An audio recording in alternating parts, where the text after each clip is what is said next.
این آپشن رو روی این BYD یانگ وانگ ببینید نگاه کنید بیرون معلوم نیست. اینجا یه دکمه داره، اینو میزنی بیرون معلوم شد.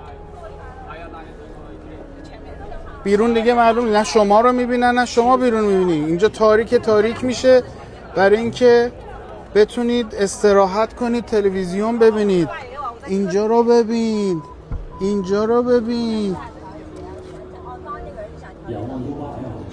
یخچال داره، میز VIP، صندلیه ببینید چقدر تنظیمات داره، میخوابه، گرم کن سرد کن داره. از اینجا میتونید تهویه روشن بکنید، 1000 تا کار میتونید همینجا روی این ماشین انجام بدید. و این مانیتوری که کروه، یه نگاه بندازید بهش، این مانیتور کروه مجهده و چقدر این ماشین خفنه. سیستم‌های تنظیم ارتفاع رو داریم میبینیم، 3 تا مانیتور و جای دریچه‌های تهویه چقدر فرق داره با بقیه ماشینا.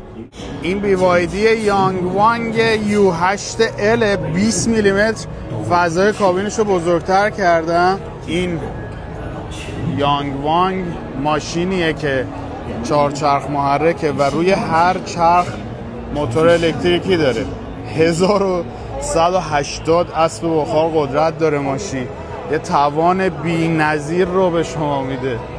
از اون ماشین هاست که توی آب، توی 1.5 متر آب، 1.6 متر آب میتونه غوطه‌ور بشه. تمام سیستم های کمک راننده رو داره. یه موتور بنزینی داره با یه پک باتری 49 کیلووات ساعتی، میتونه بیش از 1000 کیلومتر پیمایش رو ثبت بکنه برای خودش.